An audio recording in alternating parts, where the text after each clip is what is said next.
the very basis of a spiritual process, or the very fundamentals of a spiritual longing, is to transcend the limitations of the physical. The most intimate part of physical creation for an individual being is his own body.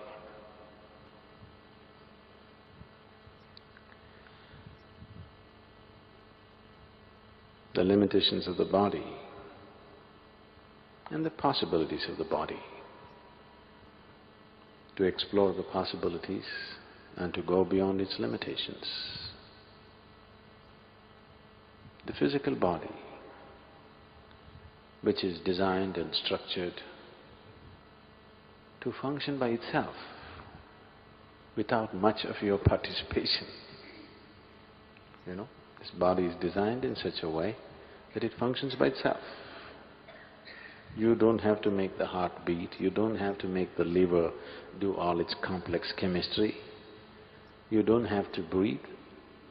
Everything that is needed for the physical process to happen, for your physical existence to manifest itself in a proper way, is happening by itself.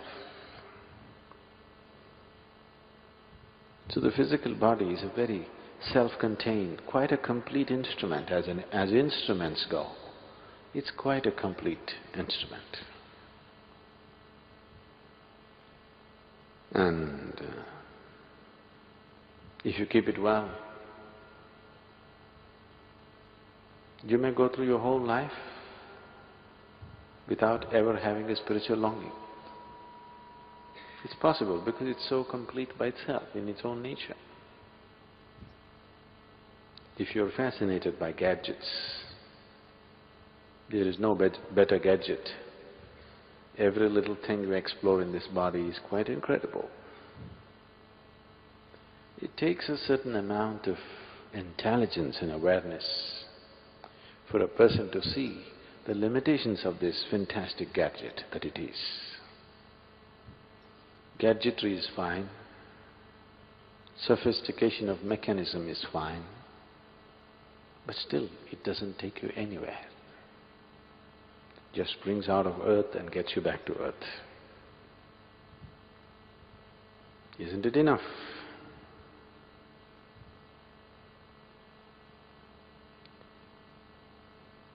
If you look at it from the perspective of the body, it's quite enough.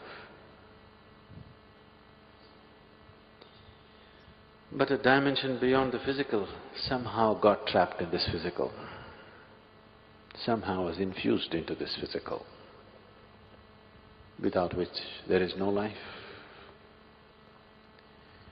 Life is one thing, but the source of life is another thing.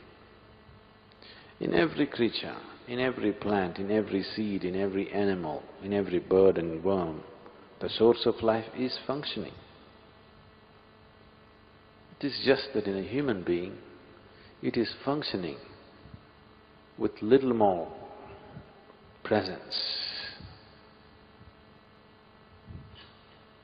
A dog also has the same source of life within him, a worm also has the same source of life within him, but it's not so manifest in them, it doesn't have a strong presence there. Here, it has a stronger presence. Because of that, all the trouble started. Because of that, we had to devise this impossible yogas,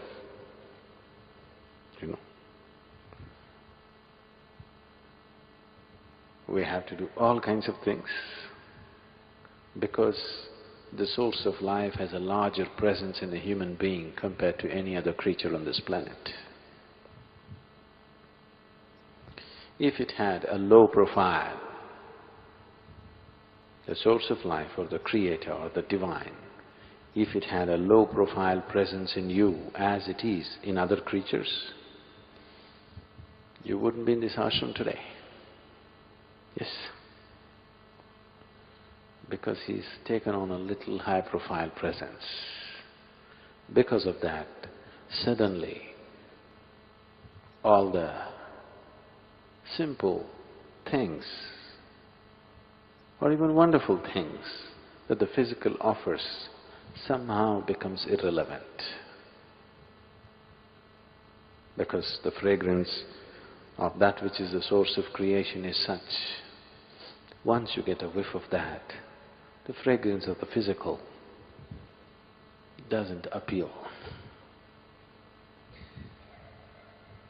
So, because of this one aspect, a human being is a constant turmoil. A human being is a constant struggle between the physical and that which is beyond the physical. This is the only thing which is setting him apart. This is the only thing which is making him, though he is also physical, in contradiction with the physical, though he also has the compulsiveness of the physical, he has the consciousness of not being physical.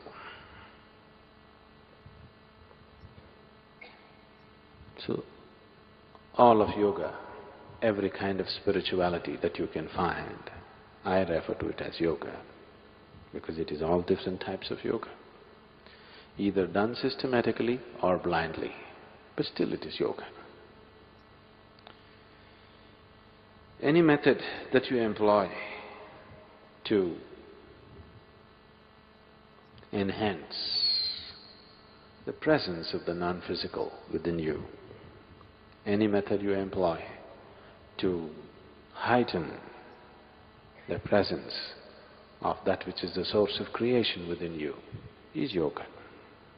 How you do it, either by using the body or your intelligence or your emotion or using the fundamental life energy, it doesn't matter how you do it. Whatever you do, you only do with these four wings of who you are, or these four dimensions of who you are. So everything that you do to enhance the dimensions beyond the physical is referred to as yoga. So all these yogas became necessary because of this fundamental conflict, or a seeming conflict. I wouldn't really call it a conflict. It seems like a conflict between the instinct of self-preservation and the longing to become boundless. These two forces are not against each other, but when you look at it from a physical perspective, when your whole perception is limited to the physical, they seem to be in conflict, but they are not really in conflict. One belongs to the physical, another belongs to a dimension beyond the physical. If one has the necessary awareness to separate the two, then there is no conflict. But if one does not have this awareness, if he is identified with the physical, then there seems to be a conflict between these two fundamental forces which make a human being what he is right now.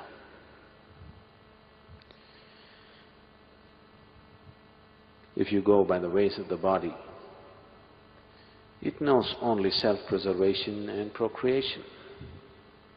It's incapable of anything else. These two are the only two aspects of the body.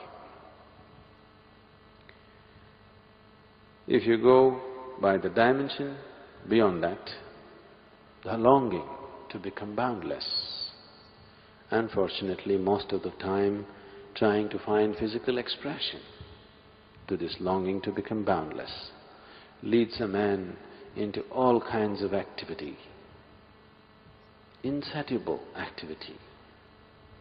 Even if somebody's body is aching, you can't make them sit. Do you see? You went to Himalayas? Your body is aching, enough, it says. But no, you must go to the top of the mountain and come, because you want to be little more than who you are all the time. You always want to be little more than who you are. This longing is a never-ending longing. This longing is not seeking for little more.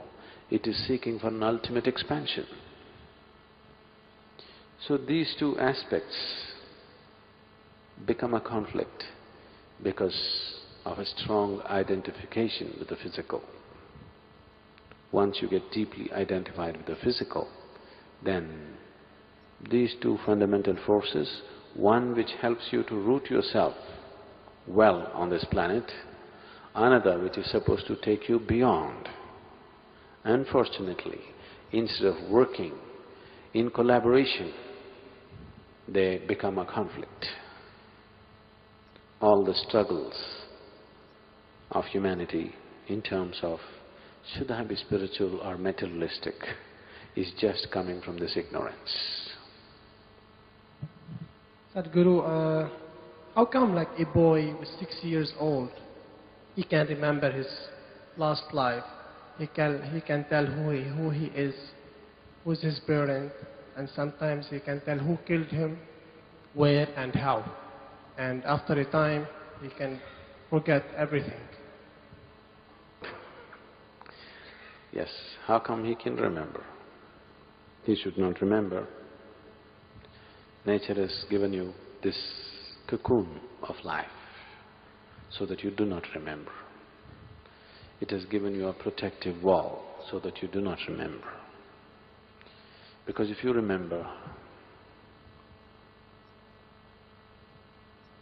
you will become a far bigger mess than you are right now.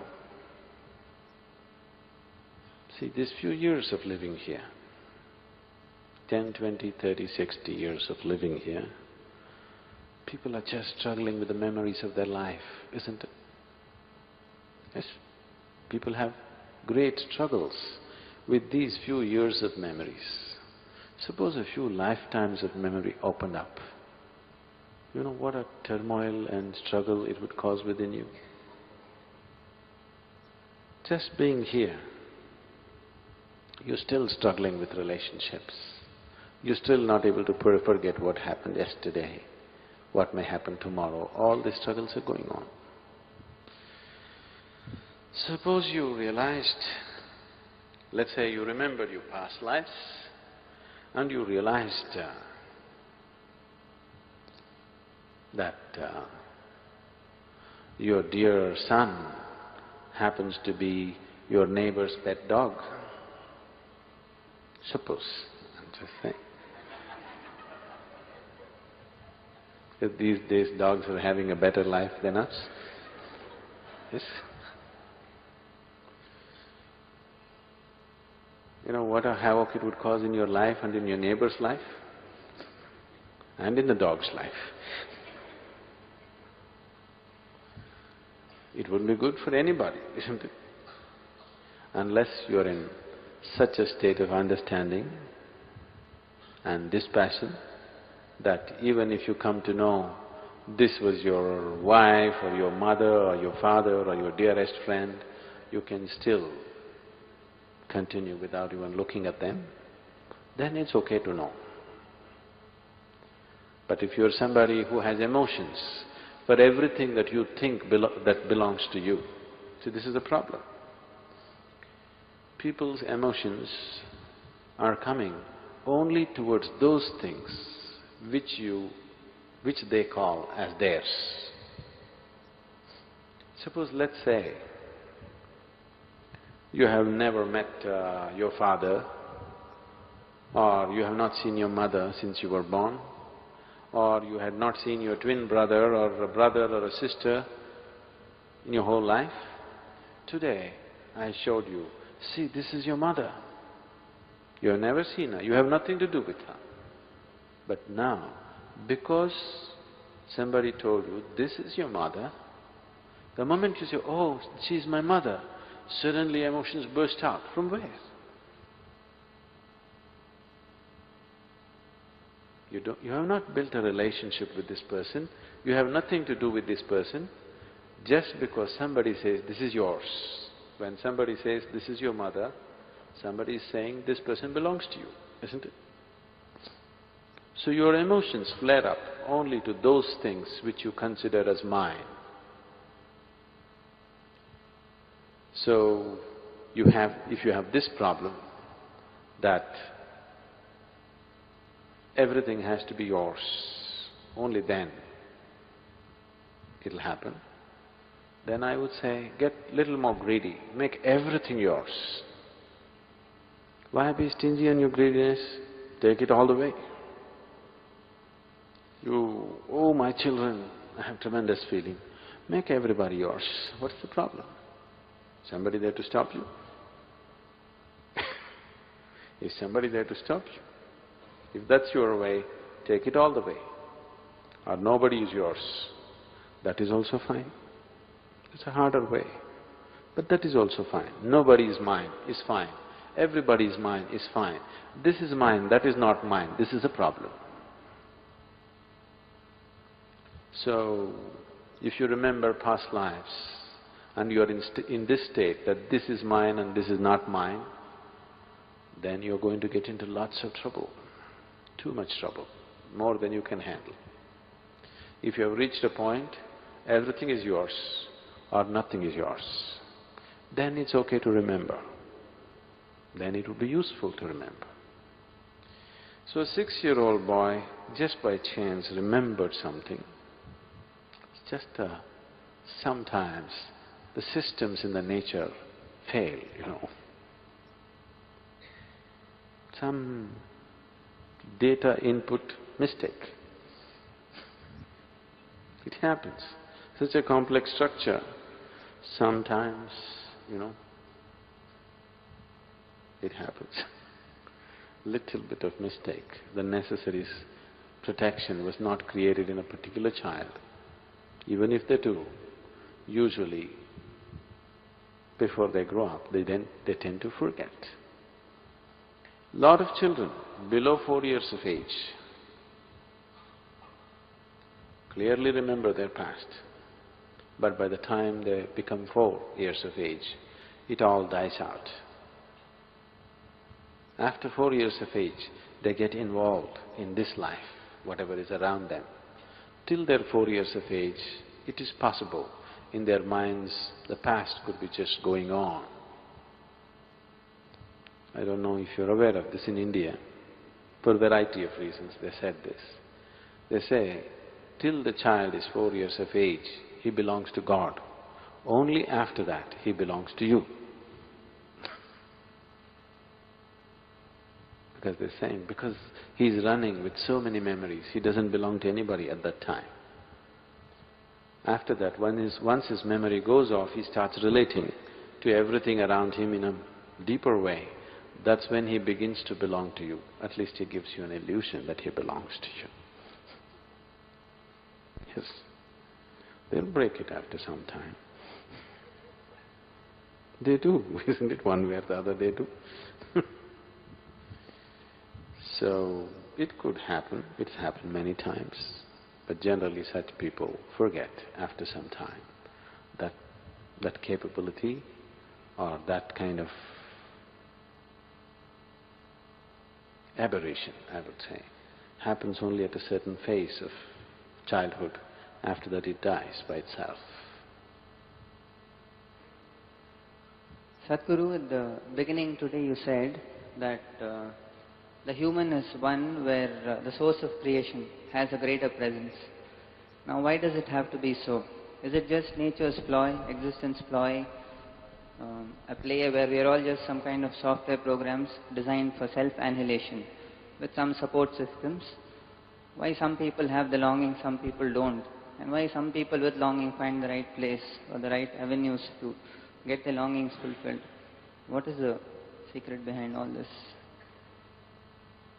For the first part of the question, why are you asking me? I didn't create this damn place.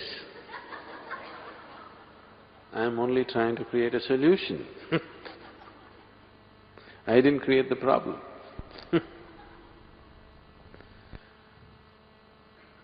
So, is this all apply for people, the spiritual people, to run their business? Do they have some kind of a deal with the Creator that He keeps people in such a turmoil that these people can run their show? Possible.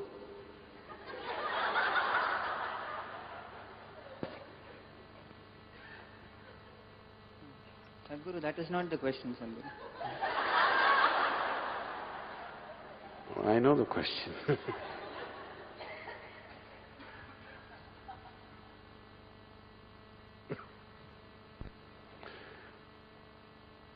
It's just that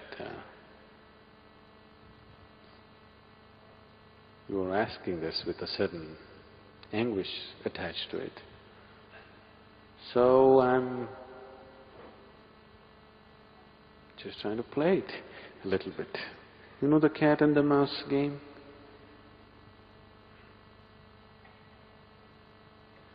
They say, Iliga prana sangata, bekkku chellata.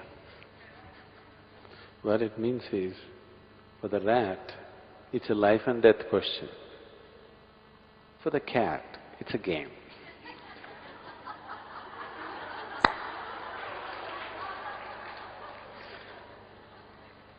So, it all depends which one you are. So, why this whole thing is made like this? Is it some kind of a conspiracy between the spiritual gurus and the Creator? No. It's all conspiracy from the other side. We are trying to beat the conspiracy. We don't deal with the conspirator. But we have made friends with him. Now that we have made friends with him, we can get him to open the door. Or we have found the keys ourselves. Even without his permission, we started opening the door these days. Now why in one person there is a longing, in another there isn't? There is no such thing. In everybody there is a longing. In everybody there is a longing to be little more than what he is right now, isn't it? In everybody there is such a longing. That is a spiritual longing. It's just that most people do not recognize it as such till a certain amount of pain or suffering or old age or the constant threat of death enters their life. Till then, they will not recognize that longing for what it is. They will go on painting all kinds of pictures. Using that longing, they are painting 1,000,000 different kinds of pictures on a daily basis. They think it's about money. They want to fool themselves that it's thinking that it's about a man or a woman. They know very well it's not so. But they like to keep the game going and keep the game going and keep the game going forever. They think it's all about a new house. They think it's about a new job. They think it's about a promotion. They think it's about wealth. Not that they really think so. They just like to play this game. Everybody knows that none of these things will fulfill them. They know it very well, isn't it? But they still continue to play the game. So why the game is so difficult is, the situation is like this. Shankaran Pillai and his wife were sleeping. In the night, the wife thought she heard some noises downstairs. She thought there must be a burglar. And she said, "Hey, are you awake?" Shankaran Pillai said, "No."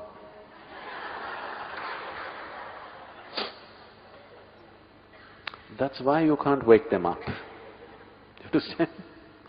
They're really asleep. It's very easy to wake them. Gently you can either kiss them awake if they are gentle people, or you can put ice cold water, a bucket of ice cold water and wake them. But the problem is they're awake and they pretend to be asleep. Now you have to coax them not to pretend. You know it's difficult. You know it's difficult. That's why it seems so difficult, not otherwise. If people were really asleep, it would be very easily to awaken them. They're awake, but they're pretending to be asleep. Now, if you see, a man who is pretending to be asleep, if you roll him over, he'll sleep this side. You make him sit up, he'll sleep sitting. You make him stand up, he'll sleep standing. When he is determined not to wake up, then it takes lots of work. That's the foolish work we're doing in the name of spirituality. To wake people up who are already awake, but who like to pretend that they're asleep. Otherwise, why this going on and on? One satsang is enough, isn't it? Just one satsang is enough. Why another one, another one, another one?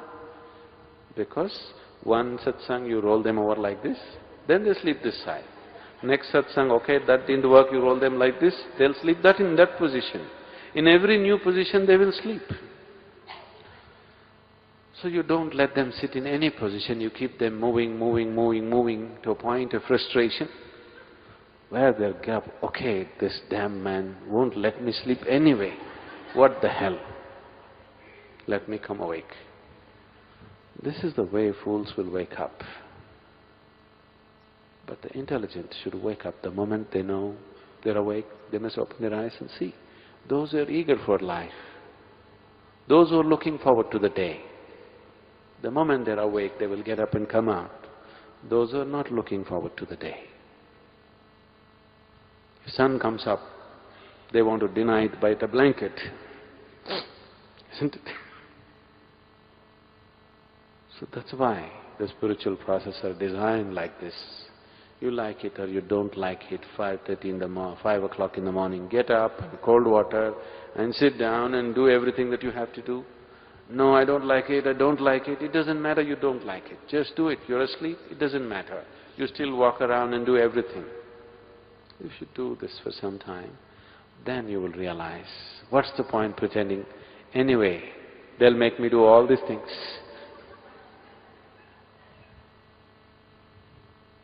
Then it will not be worth pretending.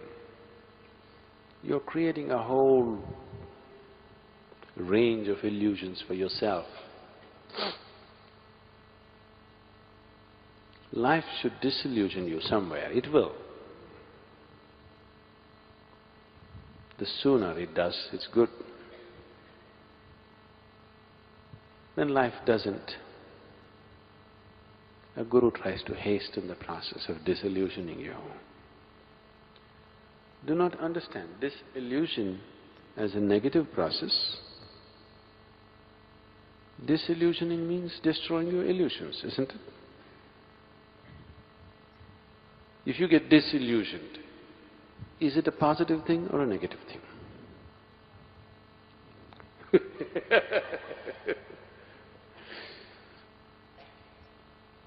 That's the whole problem with life, isn't it? If your dreams break and you come down to reality, that's when you struggle most and suffer most, isn't it so? Yes? Isn't it so? If everything that was an illusion broke and it landed you in reality, you must be joyful. But just the reverse is happening. Because you're awake and asleep. That's the problem. If you were asleep, there was no problem. If you're fully awake, it's absolutely wonderful. You're awake, but you pretend to be asleep. This is a serious problem. Sadhguru, what are your views on homosexuality? Is it karmic? And can there be a redirection of the energy or a practice for those who are struggling with it? I think most of the homosexuals of today are a product of a social situation rather than of any kind of physiological or any other inner need. Mostly, they are a social outcome of a certain attitude. If you go by the ways of the nature, sexuality was implanted in your body fundamentally for the sake of reproduction. We are all here because of that.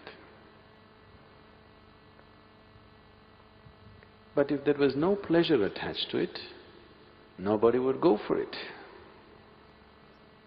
Nobody would go for it.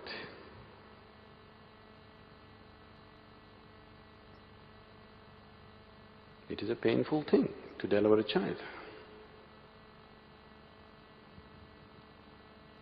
So, nature decided to attach pleasure to it, because without pleasure nobody would go for it.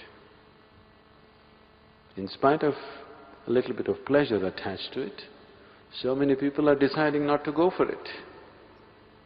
They become smart. At a very young age, a lot of people are becoming very smart these days. They're able to see through the limitations of it and say, this is not for us.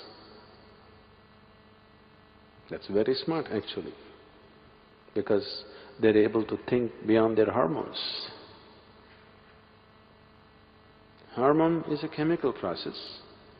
It takes charge of you from inside, not from an outside. It's not an outside invasion, it's an inside invasion. Till you were 12, 13 years of age, everything was just fine with you. Suddenly, little bit of chemistry, and then you don't know what the hell is happening with you. Suddenly the whole head has become wonky. You can't think beyond it. It's happened, isn't it? So the moment hormones hijack your intelligence, then you start acting funny.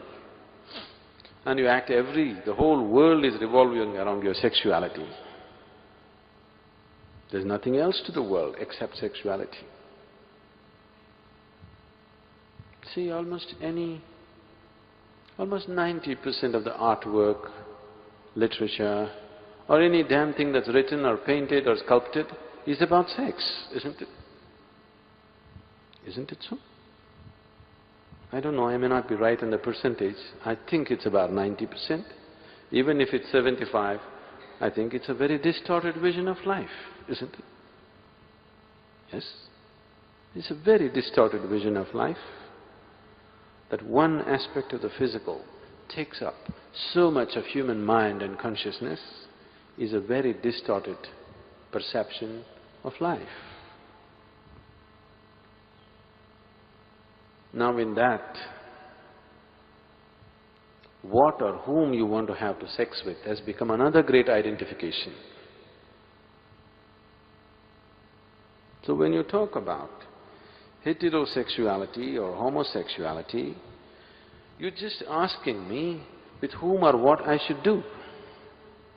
This thing that you call as sex. I don't care. All I know is, if your body and your consciousness and your mind is ruled by the simple hormonal changes that happen within you, you have a completely distorted perception of life.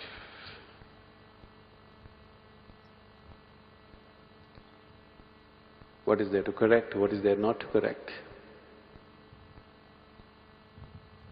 If physiologically some certain needs have changed within a person, he could be helped, but most of it is social. I don't think one thing is better than the other. You being ruled by your sexual identification, either hetero or homo, is about the same thing. You're ruled by a simple aspect within you, which was created for a certain purpose, has become the most dominant factor in you. That itself is a distortion of life. Human beings were given… See, all the other animals, it was fixed for them. Only at certain times they have that awareness, rest of the time they're not even aware of their sexuality. With human beings, nature trusted your intelligence and believed that your intelligence will function beyond your hormones. But I think 90% of the humanity has failed nature, disappointed the Creator, because they have not allowed their intelligence to function beyond their hormones. Their hormones are more dominant than their intelligence. So what kind of sexual identity you take, it doesn't matter.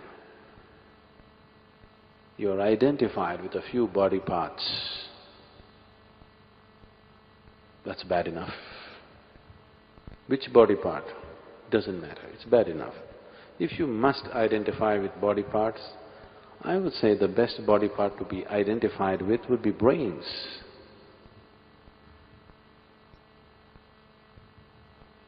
Not something else. Sadhguru, I just wanted to ask about alternative therapies and the effect… I'm sorry? About alternative therapies like acupuncture, shiatsu, Reiki, and I wanted to cover aura healing just in case I ever got interested in it. But how they affect you as a practitioner. Because what I read in Mystic Musings, that if you give Reiki to somebody, you're actually taking on their karmic patterns, which was a bit concerning. Why is it such a concern? I think I've got enough karma of my own. Don't really need anyone You don't want else's. to take any of their stuff? Not particularly, no. Oh. It's about handling my own stuff.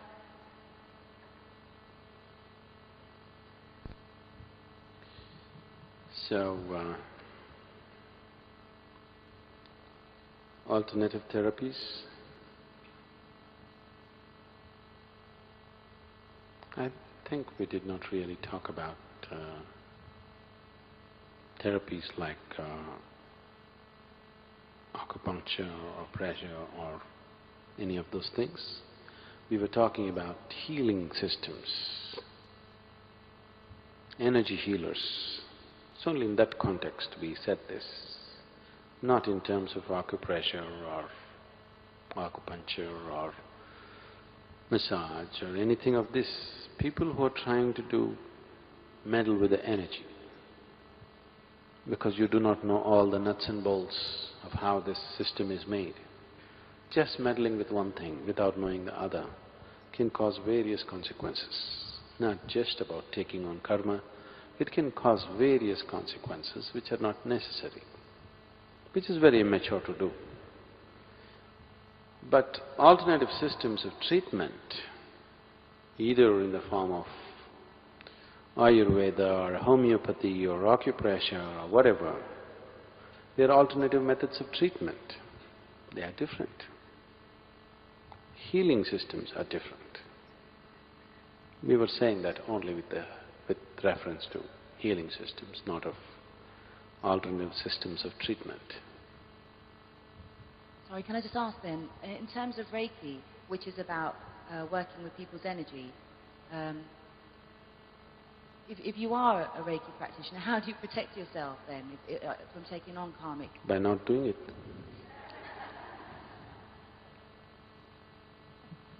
Because these are all things that have come out of dropouts from Buddhist monasteries.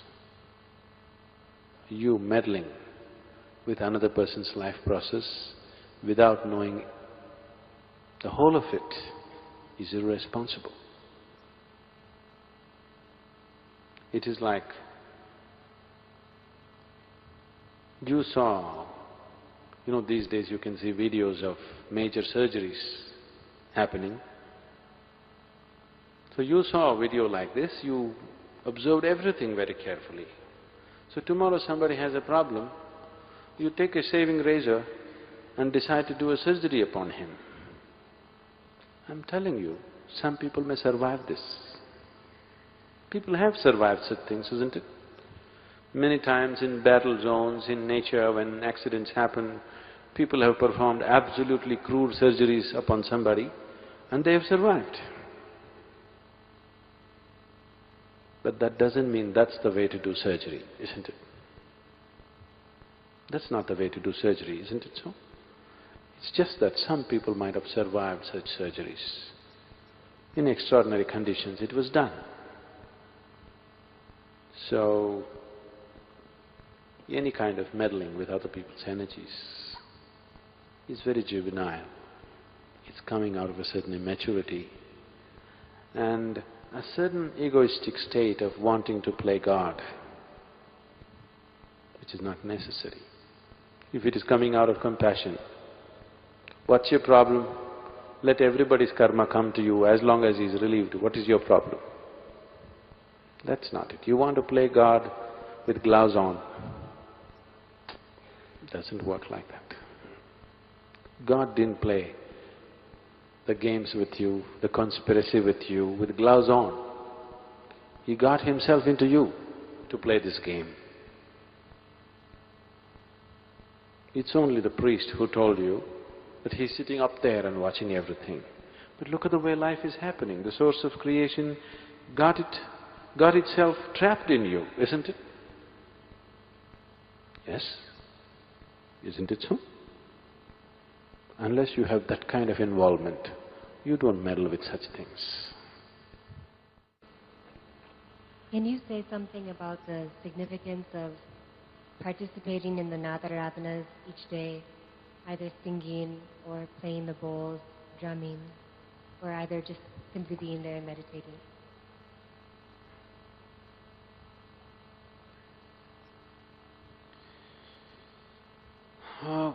One important reason why we started this process, which we call as Nadaradhana, is because the energy of Dhyanalinga can become like a solid wall. It can become so intense that for those who penetrate through it, it will be wonderful. Others will sit in the temple but will sit outside the energy. It can become like that because it is so intense, it's almost physical. I don't know, now that many of you are having a dip in the Tirthakund and then going into the temple, I'm sure some of you must have felt when you enter the temple, it's almost like a physical thing, it hits you. If you're sensitive to it, it's almost physical. Because the field of energy that gathers around the linga is so intense, it can be like a strong wall. If you penetrate that, you'll be wonderful, otherwise it would be not available for a lot of people simply because of its intensity. If it was of a weaker intensity, then a lot more people could enter. So twice a day, we are sort of cracking this wall by using certain sounds, sometimes melodious sounds, sometimes bad sounds, discordant sometimes very melodious. We are Isha, we are like this. We have people who have no music background of any sorts doing music. That's the miracle of Isha. It's very positive on one level, could be very frustrating on another level. But it's good, it at least disillusions you. And it works. So the sounds that I'm making, melody is only relevant to the people. The melody of the music that they produce is only socially relevant for the people who are sitting there. But as far as the purpose of making the sounds, is fulfilled even if they are discordant. Because the idea is to disturb something there, which is manifesting itself into something very intense, almost like a solidified presence, so that it becomes little more accessible to all people who enter. Twice a day, we just little shaking it up. You could just do it with a few shouts and you can take kitchen utensils, make noises and do that too, if you do it intensely enough. But we want to use that as an offering also, so that it becomes an offering. Because in a state of offering, a human being is most receptive. Why always? In the Indian way of life, doesn't matter how poor you are, your children have not eaten for 10 days, but if you go to the temple, you must offer something. Not because God wants to eat your banana or coconut. If you don't have bananas or coconuts or whatever, you must at least offer a leaf. The idea is that you go with an intention of offering. You go as an offering. When you go as an offering, you're most receptive to what is available there. So the times of Nadaradhana, because they are a time of an offering, definitely it's the most receptive time for people. For those of you who are unable to experience Dhyanalinga for what it is, if you're struggling with it, the best time for you to be there is definitely Nadaradhana time. One thing is because we are loosening the structure, surrounding structure in a certain way. Another is, it's a time of offering, and that is the most receptive state to be in.